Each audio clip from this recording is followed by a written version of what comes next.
Moving on to Ukraine and specifically with the Iranian drones. Can you explain why it is that you and the French believe that the Iranian supply of these drones to Russia for use anywhere, obviously, is a violation of UN Security Council 2231? Sure. So, as I said yesterday, Iran's supply of these specific types of UAVs to Russia is a violation of UN Security Council Resolution 2231, and it is an issue for the UN Security Council. The reasoning for that, and as you know, Matt, 2231 remains in effect. Various aspects of it, of course, have phased out, but a specific aspect called Annex B has not. And paragraph 4 of Annex B has made clear its distinct restriction remains in effect. And what that is in Annex B, it's laid out that it prohibits the transfer from Iran of all items, materials, equipments, and goods and technology unless approved in advance by the UN Security Council on a case-by-case basis. Additionally, both of the types of UAVs that we spoke about earlier in the summer that Iran had been provisioning to Russia meet the parameters under Category 2 because they are capable of a range equal to and greater than 300 kilometers. I would also note that the manufacturer of one of these drones, Codes Aviation, is subject to the asset freeze provision of paragraph 6 of Annex B to 2231, and all states are required to freeze the funds or financial assets of these designated entities when they're under such restrictions. Okay, so if that's the case, why did you not say anything when these same drones were used in Yemen, in Syria, potentially Libya, dating back to 18 months ago at the very least? Why is it now when they're being used in Ukraine that you're saying this is a violation? We would have said they were a violation then too. Well, you were actually asked in December of 2021. The Saudis asked you, the Israelis asked you, and I believe the Emiratis might have as well, after the first round or one round of drone attacks, not just in Yemen, but also inside Saudi and inside UAE, to bring this up. And there was silence. So the question is, why now? Why not then? This is a repeated pattern of behavior. So I think first and foremost, I'm not going to get into specifics of diplomatic engagements that we've had with other countries. But what I can say is that the transfer of the specific UAVs by Iran would be a violation of paragraph 4 of Annex B, whether they were sent to the Houthis, whether they were sent to Russia. Absent advance permission on a case-by-case basis by the UN Security Council, this would be a restriction.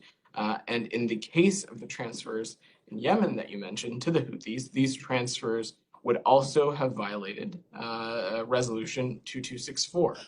And on the topic of Yemen, we are working closely with the UN Yemen Sanctions Committee panel of experts to facilitate their ongoing investigation of prior attacks in and from Yemen with the use of these types of UAVs. But I'll also note that when we have assessed that Iran has transferred these same types of UAVs in the past, we have informed the UN, as in this case, as it relates to Yemen, but also we have informed the UN about Iran's transfer of the Mohajer 6 UAVs to Ethiopia last summer. I can't speak to any public messaging around that. I certainly didn't work here at the time, but this kind of transfer would fall under this restriction and would be subject to it. Okay, well then, you're making the case now publicly. So why didn't you make the case prior in the previous cases publicly? Was it because you still had some hopes for getting to revive or resurrect the JCPOA, or There was something else going on that you didn't think that it was possibly a violation of 2231.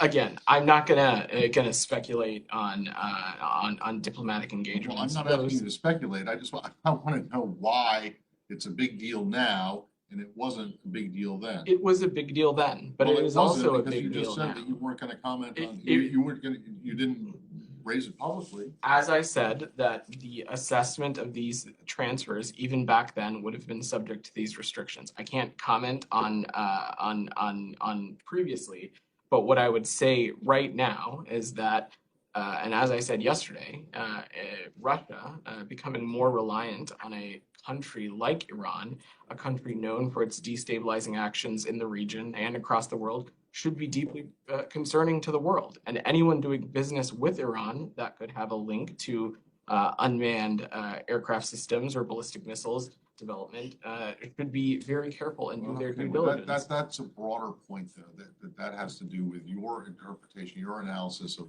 Russia running low and on its own weapons and needing to rely on what Iran or whoever. My question is specifically, why didn't you make a big deal about this when these same drones were being used to kill civilians in Yemen and in Syria?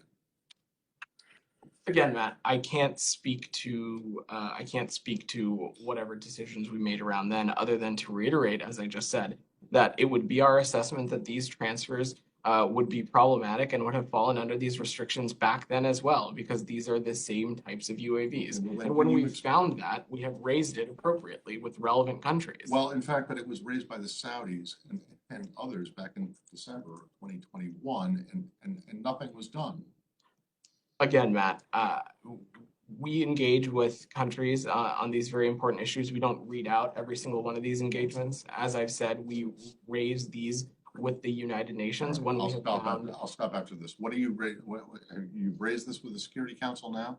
We are working with our allies and partners, including at the UN, to address the escalating threats posed by Russia and Iran, and we'll take appropriate actions as necessary. I'm not Okay, going and if you were a betting, sorry, I said I would stop. This is really the last one. If you were a betting man, well, even if you're not a betting man, you're going to bring this to the Security Council, asking for Security Council action to punish Iran and Russia for Russia taking or Iran transferring these drones to Russia. What do you think the chances are of getting anything through the Security Council? Matt, I'm just not going to speculate on hypotheticals or get ahead of any preview documents here.